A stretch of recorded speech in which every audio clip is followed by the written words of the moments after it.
안녕하세요. 원영재 변호사입니다.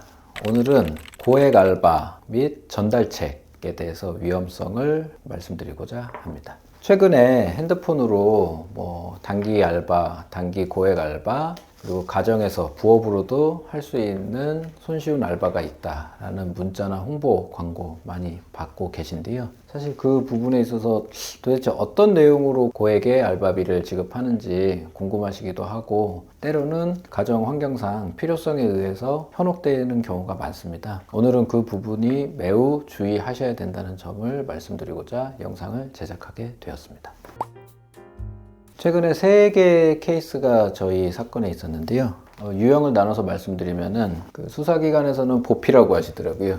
보이스피싱입니다. 두 번째는 해킹, 세 번째는 약물. 흔히 얘기하는 위험, 요즘에 유행하는 약물 있죠? 그거 말씀드린 건데, 보이스피싱을 통해서 생성된 범죄 자금이라든지 해킹을 통해 발생된 범죄 자금, 그리고 약물은 딱 봐도 문제가 되는 약물입니다. 특히 1번과 2번 보이스피싱이나 해킹 같은 경우에는 대상이 현금이나 상품권이었었는데요. 현금이나 상품권 같은 경우에는 단순히 택배 신청만 해주면 된다, 혹은 킥만 발송해주면 된다, 아니면 이곳에 가면 상품권이 있으니 상품권만 받아서 어느 쪽으로 택시 타고 이동해서 전달만 해주면 된다라는 등 간단한 알바 정도만 해주면 된다, 그러면 상당히 고수익을 일당을 지급하겠다 하고 현혹하는 경우가 많았습니다. 단순히 나르는 거에 뭐가 문제냐고 생각하고 범죄가 되지 않을 거라는 아니란 생각으로 나르셨던 분이 실제 긴급 체포되어 가지고 보이스피싱이나 해킹의 공범으로 오해받고 있는 상황이 있는데요. 이런 경우 특히 주의하셔야 할 것입니다. 구체적으로 말씀드리겠습니다. 첫 번째 사건으로는 보이스피싱의 전달책이었습니다. 긴급 체포된 저희 의뢰인은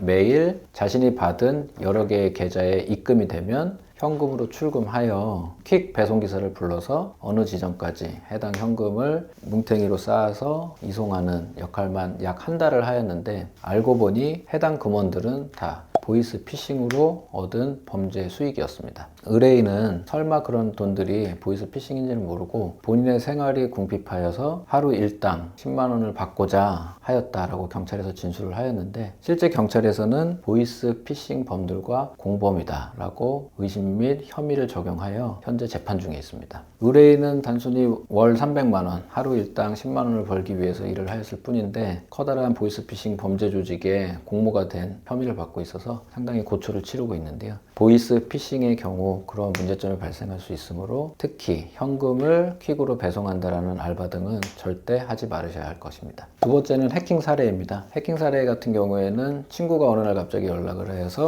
급하니 상품권을 수령하여서 어느 지점까지 이동만 하여 달라, 가면 또다시 상품권을 수령할 친구가 있으니 전달만 하면 된다, 간단하다 라는 내용으로 상품권을 이동시켜 주었는데요. 알고 보니 해당 상품권은 상품권 매매 업체를 해킹하여 얻은 불법 자금 상품권이었습니다. 당연히 피의자는 해당 내용을 몰랐기 때문에 당연히 알았다면 이동시켜 주지 않았겠죠. 하지만 친구가 해당 상품권은 문제가 없다, 안전하다 라는 말 등으로 계속 설득하여서 어쩔 수 없이 도와주겠다는 마음으로 도와줬을 뿐인데, 이 또한 중국에 있는 해킹범들과 공모한 혐의를 받게 되어서 상당히 고초를 치르고 있습니다. 친구의 도움이라 하더라도 해당 내용이 불법적이거나 의심이 가거나 정확한 금원이나 상품권의 출처를 알 수 없다면 결코 도와주지 않으셔야 합니다. 마지막으로는 약물 전달 사건인데요. 해당 의뢰인 같은 경우는 경제적으로 매우 궁핍하였습니다. 부모님이 돌아가셔서 할아버님, 할머님이 양육을 하였고, 얼추 성인이 되자 자신들의 동생과 함께 작은 일당을 받고 해외에서 약물을 몸에 부착하여 입국하다가 발각이 되어서 7년의 형을 선고받았습니다. 더욱 안타까운 사실은 들키지 않을 것이라고 생각했고, 부모님이 돌아가실 때 집이 경매철 위기에 이르게 되자 어쩔 수 없이 급한 마음에 고액 알바라는 광고 문구에 속아서 해당 약물을 날랐던 것이었습니다. 더욱 안타까운 사실은 자신이 해보고 수익이 된다고 생각하자 동생들까지 소개를 하여서 3형제가 모두 7년형을 선고받고 복역 중에 있습니다. 물론 물론 이 의뢰인 같은 경우에는 본인이 나르는 것이 금지물인 불법 약물이라는 것을 알고 있었기 때문에 그 죄가 더욱 중할 것입니다. 알면서도 왜 나를 수밖에 없었느냐 질문을 하였을 때 생활이 너무 어려워서 급한 마음에 했다고 얘기를 하였지만 법원에서조차 선처가 이루어지지 않아가지고 초범인데도 불구하고 7년형을 선고받고 복역 중인데요. 결국은 삼형제가 모두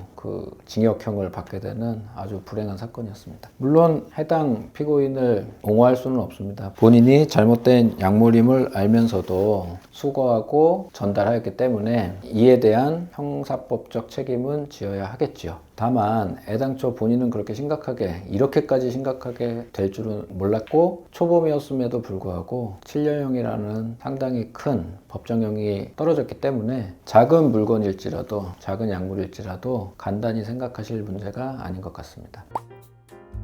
이상과 같이 불법 수익물 혹은 불법 약물의 전달에 대한 위험성을 설명드렸습니다. 간단할 것 같고 문제가 없다라는 문자, 홍보, 광고 등이나 친구의 도움일지라도 최대한 의심하시고 아예 도와주지 않음으로써 범죄의 혐의를 받을 수 있는 위험성을 애당초 원초에 차단하시기를 바랍니다. 감사합니다.